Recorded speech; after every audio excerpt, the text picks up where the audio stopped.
ఓం హ్రీంకారాసనగద్భితా నలసికాం సౌః క్లీం కళాం బిప్రతీం సువర్ణాంబరధారిణీం వరసుదా ధౌతాం త్రినేత్రోజ్వలాం వందే పుస్తకపాశమంకుశధరాం స్రగ్భూషితాముజ్వలాం త్వాం గౌరీం త్రిపురాం పరాత్ప్రకలాం శ్రీచక్ర సంచారిణీం. ఓం శ్రీ బెజవాడ కనకదుర్గాదేవ్యై నమః. శ్రీ దుర్గామల్లీశ్వరాభ్యాం నమః. శ్రీ రాధాకృష్ణాభ్యాం నమ. కృష్ణం వందే జగద్గురం, అర్జునం వందే జగదేక వీరం. మనకి గరుడ పురాణం చెప్తుందండి. మొత్తం 28 పనిష్మెంట్స్ ఉన్నాయి. మనకున్న రాసులు 12 రాసులు, నక్షత్రాలు 27. 27 నక్షత్రాల్లో మనందరం కూడా పుడతాం. ఒక్కొక్క నక్షత్రానికి 4 పాదాలు. 27 నాలుగులు 108. మొత్తం 108లో ఈ అచంచలమైనటువంటి అనంతమైనటువంటి కోటాను కోట్ల మంది జనాలందరినీ కూడా సృష్టించారు, కేటగరైజ్ చేశారు. వాళ్ళు అమెరికాలో ఉండొచ్చు, ఆస్ట్రేలియాలో ఉండొచ్చు, ఇండియాలో ఉండొచ్చు, చిన్న పల్లెటూరు అమలాపురంలో ఉండొచ్చు, మాది రాజమండ్రిలో ఉండొచ్చు. అయితే వీళ్ళందరికీ కూడా ఒక లా ఆఫ్ క్రియేషన్, ఈ సృష్టికి మనకి ఒక లా ఉంది. ఎలాగైతే మనందరం కూడా ఇప్పుడు ట్రిపుల్స్ వెళ్తే మనల్ని ఎలాగైతే పోలీసులు పట్టుకుంటారో, ఆ విధంగా పెనాల్టీ వేస్తారో, ఆ విధంగా కొన్ని శిక్షలు మనం చేసేటటువంటి లా ఆఫ్ క్రియేషన్ వ్యతిరేకంగా వెళితే మనకి ఈ యొక్క శిక్షలు ఉంటాయని చెప్పేసి గరుడ పురాణం చెప్తోంది. ఇది శాస్త్రవచనం, ఇది నా సొంత కవిత్వాలు కాదు. నేను సాక్షాత్తు శ్రీ మహావిష్ణువు గరుత్మంతుడు వారికి చెప్పారు. యమధర్మరాజు వారు ఏ ఏ శిక్షలు వేస్తారు అనేటటువంటిది చెప్పారు. ఎన్ని శిక్షలు ఉన్నాయో తెలుసా అండి మీకు? 28 శిక్షలు ఉన్నాయి.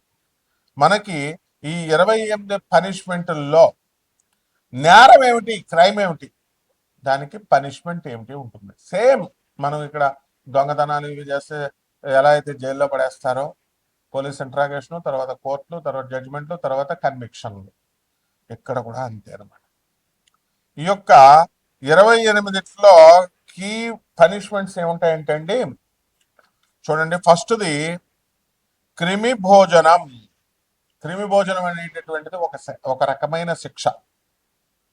ఇది ఎవరైతే గెస్ట్లు ఇంటికి వస్తారు కదా, అతిథులు, వాళ్ళని అఘోరపరుస్తారు, వాళ్ళకి పెట్టకుండా తినేస్తారు, అలాగే పిసినార్తనంతో బిహేవ్ చేస్తారు, అటువంటి వాళ్ళకందరికీ కూడా they will be thrown in a pit, ఒక గోతులో పడేసి వాళ్ళని మొత్తం వాళ్ళ బ్రతికుండగానే ఈ యొక్క పురుగులు, వామ్స్ అండ్ ఇన్సెక్ట్స్ తినేసేలాగా పడేస్తారు అక్కడ. అంటే మీరు అనుకోవచ్చు, ఏమండి మనకి చచ్చిపోయిన తర్వాత శరీరం రాదు కదండి, మనకి మళ్ళీ ఎలా తింటారు, ఎలా వేస్తారు శిక్షను, నరకలోకం ఉండదండి, ఇట్లాంటి పిచ్చి పిచ్చి వాగుళ్ళు వాగుతారు. వాళ్ళకు కూడా ప్రత్యేకమైనటువంటి పనిష్మెంట్ ఉంటుంది. అలా వాగే వాళ్ళకి నేను చెప్తాను. ఇక్కడ ఏమిటంటే చూడండి, వెనీరియల్ డిసీజెస్, హెచ్ఐవి, ఎయిడ్స్, తర్వాత ఈ యొక్క దాన్ని ఏమంటారు, గనేరియా, సిఫిలిస్ అనేటటువంటి వ్యాధి ఉండేది. కొరుకుడు వ్యాధి అంటారు. అక్కడ ఎవరైతే కామాంధుడై స్త్రీల దగ్గరికి, వేశ్యల దగ్గరికి వెళ్తాడో వాడికి కొరుకుడు వ్యాధుడు వచ్చి వాడి యొక్క పురుషాంగం దగ్గర మొత్తం కొరుకుడు కొరిచేస్తారు, దాన్ని కట్ చేసి అవతల పడేస్తారు వెనీరియల్ డాక్టర్స్. అండ్ ఈ యొక్క దీనివల్ల ఏమవుతుంది, గ్యారంటీ అనేది ఓ 10 సంవత్సరాలు ఇస్తారు. వాడి అదృష్టం బాగుండి పుణ్యాలు చేస్తే, గతంలో పుణ్యము ఇప్పుడు పుణ్యాలు చేస్తే బ్రతుకుడు ఉంటుంది, లేకపోతే అక్కడితోనే అండి. సో ఇది జరగట్లేదా భూలోకంలో? సో నెక్స్ట్ వన్, రెండవది వచ్చేసరికి కుంభీ పాకం. ఇది వీళ్ళని ఏం చేస్తారంటే they will B fired in oil, ఆయిల్లో వేపేస్తారు. అంటే వీళ్ళు ఏంటండి శిక్ష అంటే ఫ్యామిలీస్ని డిస్ట్రాయ్ చేస్తారు. చాలా మంది చూడండి, ముసలి వాళ్ళని టార్గెట్గా చేసుకుని వాళ్ళు భార్యాభర్తల మీద చాడీలు చెప్పడము, అత్త కోడల మధ్య చాడీలు చెప్పడము, ఇలా కుటుంబాలను విడదీసేస్తారు. ఇటువంటి వాళ్ళకి వీళ్ళందరినీ కూడా ఆయిల్లో వేసి రోస్ట్ చేసేస్తారు, బాయిలింగ్ ఆయిల్లో.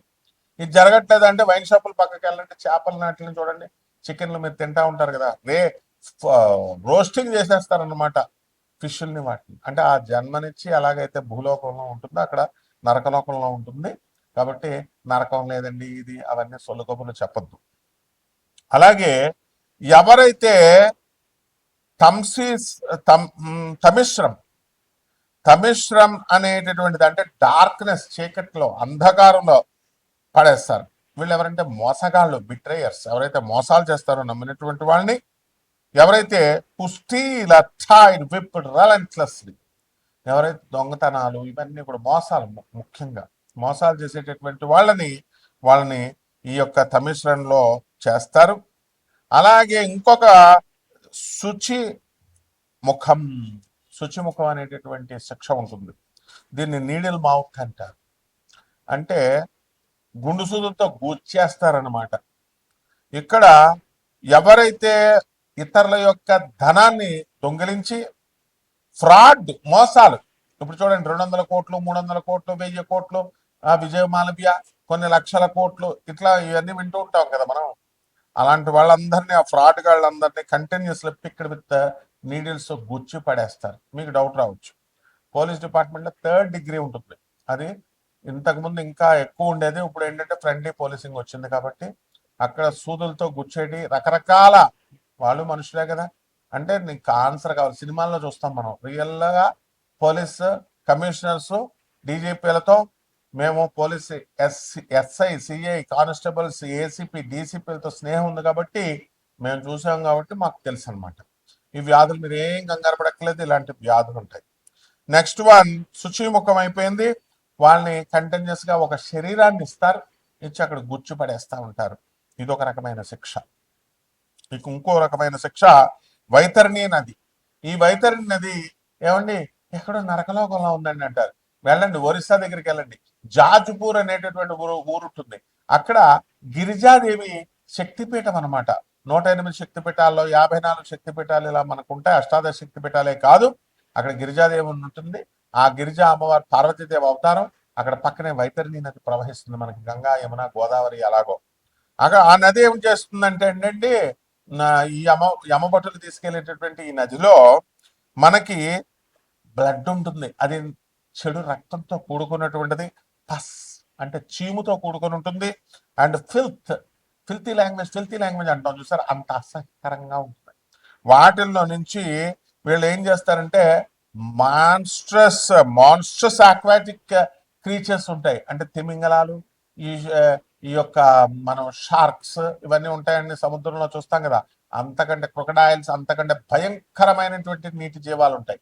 వాటిలో అవి ఏం చేస్తాయంటే అవన్నీ క్రాస్ చేయాలా, చాలా కొరికి పడేస్తా ఉంటాయి మధ్యలో. అది ఇంటెన్స్ పెయిన్ తో ఉంటుంది. నెక్స్ట్ వన్ వైతరణి రివర్ అయిన తర్వాత కాలసూత్రం. ఈ కాలసూత్రం ఏంటంటే చాలా వేడిగా ఉంటుంది, హాట్ యాజ్ హెల్. ఇంకా నరకం చాలు. ఇప్పుడు ఎండాకాలంలో జస్ట్ అండి ఒక 2 డిగ్రీలు పెరిగితేనే చాలు, అయిపోయి ఫ్యాన్ లేదు, ఏసీ సంగతి దేవుడు ఎరుగు అని చెప్పేసి మనం అనుకుంటాం కదా, చెమట కారిపోతూ ఉంటాయి. ఢిల్లీలో ఎగిరిపోతూ ఉంటాం, కూలర్స్ పెట్టుకోవాలి. హైదరాబాద్ లాంటి ఊర్లో అంతకంటే భయంకరమైన వాల్కనస్ పగిలిపోయేటటువంటి అగ్ని జ్వాలలు, ఎలా అయితే సముద్రంలో గర్భంలో ఉండేటటువంటి అగ్ని శిఖలు బయటకు వస్తాయో, మౌంటైన్స్ అన్ని పేలిపోతే వచ్చేటటువంటి ఆ యొక్క అంత వేడిలో పడేస్తారు. ఏమిటో చూద్దాం.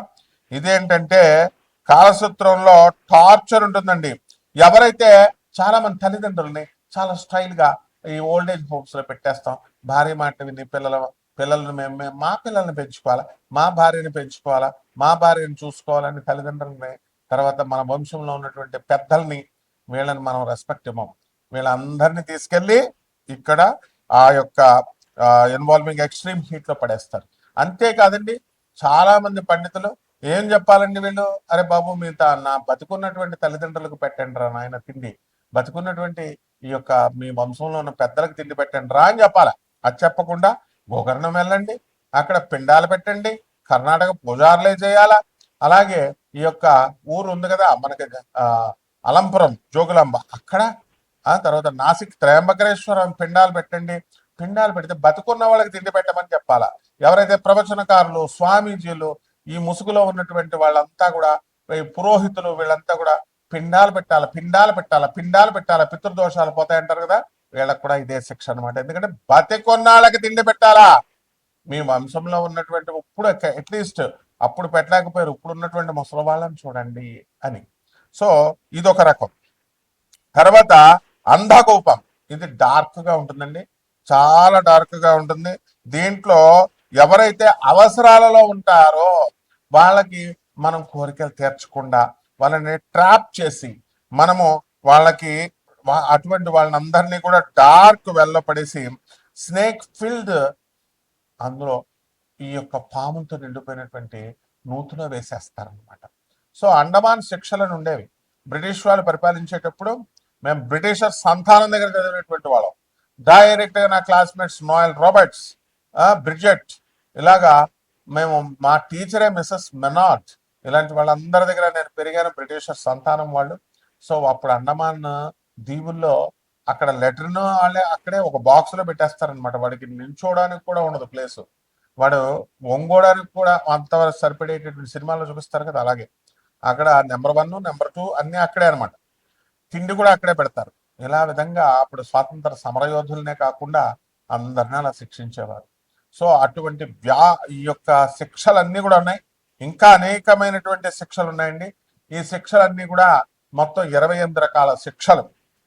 కాబట్టి మన సొంత తెలివితేటలతో మనకి నరకాలు ఉంటాయా, యముడు ఉంటాడా, యమభటులు ఉంటారా, శిక్షలు ఉండవు అనేటటువంటి వాళ్ళకి ఆయన చూసుకుంటాడు చిత్రగుప్తుడు. యముడు చెప్పడం నా ధర్మం ఒక గురువుగా. కాబట్టి 12 ద్వాదశ రాశుల వారికి కూడా ఒక్కొక్క రాశి వారికి మరి ఏ రకమైనటువంటి శిక్షలు ఉంటాయి, మరి ఎలా తప్పులు చేస్తే ఉంటాయి అనేటటువంటిది మనం ఈ వీడియోలో తెలుసుకుందాం. ధనుస్సు రాశి, ఈ ధనుస్సు రాశి వారికి అందరికీ కూడా అర్ధాష్టమంలో ఉన్నటువంటి శని గ్రహము, ఆ శని చక్కగా మనకి ఎక్కడికి వెళ్తున్నాడండి, ఆయన మనకి రేవతి నక్షత్రంలోకి మారుతున్నాడు. కాబట్టి ఈ యొక్క ధనుసు రాశి వారికి అందరికీ కూడా సప్తమ స్థితిగతుడైనటువంటి గురుడున్నాడు. శుక్రుడు మనకి మే 11, 2026 సంవత్సరం నుంచి మిథున రాశిలోకి వస్తాడు. బుధుడున్నాడు మే 29, 2026 సంవత్సరం నుంచి మన మిథున రాశిలోకి వస్తున్నాడు. సప్తమ స్థితిగతులైనటువంటి వీళ్ళు అనేకమైనటువంటి మార్పులు తీసుకొస్తాడు. మీ భార్యాభర్తల మధ్య అన్యోన్యత అనేటటువంటిది కొంచెం దెబ్బతినడానికి అవకాశాలు ఉంటుంది. మీ మేనమామల దగ్గర నుంచి సహాయ సహకారాలు అందుతాయి. అలాగే షష్ఠ స్థితిగతుడైనటువంటి రవి బుధులు మే 2 వారాల్లో వాళ్ళకి అక్కడ ప్రవేశించడం అనేటటువంటి జరుగుతుంది. ఆ తర్వాత బుధుడు 2 సార్లు మారుతాడు అనమాట, మే 29 తర్వాత మిథున రాశిలోకి. అలాగే కుజుడు చక్కగా మనకి ఈ యొక్క మేషరాశిలో ఉన్న కారణంగా సంతానం అనేటటువంటిది వృద్ధి చెందడానికి అవకాశాలు ఉంటాయి. మీరు మీ పిల్లల పట్ల మీరు కోరుకున్నటువంటి సీట్లు కానీ ఇవి కానీ రావడానికి అవకాశాలు ఉన్నాయి. అయితే ఈ రాశిలో ఉన్నటువంటి వాళ్ళు మరి ఏ యొక్క గరుడ పురాణం ప్రకారం మీరు ఏ శిక్షలకి వెళ్ళడం జరుగుతుందంటే అందరూ కాదు, మనకి ఈ నేరాలు చేసినటువంటి వాళ్ళు ఆ రాశికి పర్టికులర్ గా. సో అటువంటి వాళ్ళు లాలాభక్సం రివర్ ఆఫ్ సెమెన్ అంటే లాలాభక్సం అనేటటువంటి ఈ యొక్క హెల్ కి తోసివేయడం జరుగుతుంది. వీర్యం యొక్క నది అన్నమాట అది. సో ఈ రవి ఈ యొక్క క్రైమ్ ఏమిటంటే లస్ట్ మ్యాన్, బాగా కోరికలతో కామాలతో ఉంటారు. కేవలం కామం అంటే కేవలం స్త్రీ పురుషుల సంగమే కాదు, డబ్బులు బాగా సంపాదించాలా, ఇల్లులు బాగా సంపాదించాలా, అవతల వాడి పేదవాడిని మనం కొట్టేయాలా, కబ్జాలు చేయాలా, ఇటువంటి రాస్కల్స్ అందరినీ కూడా విసిరి వేస్తాడు యముడు. ఇటువంటి వీళ్ళంతా lust man and wife torturing their soulmates. వాళ్ళ కామం కోసం భర్తలను చంపేసినటువంటి భార్యలను చూస్తున్నాం వీడియోల్లో, న్యూస్ల్లో. భార్యలను చంపేసేటటువంటి భర్తల వాళ్ళని చూస్తున్నాం మనం. సో పిల్లలు వీళ్ళ యొక్క ప్రియుడితో వీళ్ళకి కలిగేటటువంటి ఈ యొక్క గ్రాటిఫికేషన్ ఆఫ్ సెన్సెస్ కోసం పిల్లల్ని చంపేసేటటువంటి మనం న్యూస్ల్లో చూస్తున్నాం. ఇందులో సిగ్గుపడాల్సింది ఏం లేదు, మోడర్న్ గా మనం మోడర్నిటీ వచ్చేస్తోంది. సో వీళ్ళందరికీ కూడా పార్ట్నర్ని కానీ అన్చెస్ట్ ఇంటర్కోర్స్ అనేటటువంటిది, సంభోగం అనేటటువంటిది మీకు చేయడం చేసినప్పుడు forcing wife and husband to swallow genital liquid, మీ వీర్యాన్ని తాగమని భర్తను కానీ భార్యను కానీ మీరు ఫోర్స్ చేసినటువంటి వాళ్ళకి ఇటువంటి వాళ్ళకి వైట్ డిశ్చార్జ్, అటువంటి వాళ్ళకందరికీ కూడా శిక్ష ఉంటుంది. అది ఏమిట్రా శిక్ష అంటే accused souls thrown in river of semen, వీర్యం అనేటటువంటి నదిలోకి విసిరివేయబడతారు.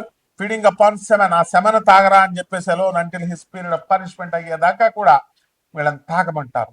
ఇది గరుడ పురాణంలో శ్రీ మహావిష్ణువు మీరు పూజించేటటువంటి మహావిష్ణువే.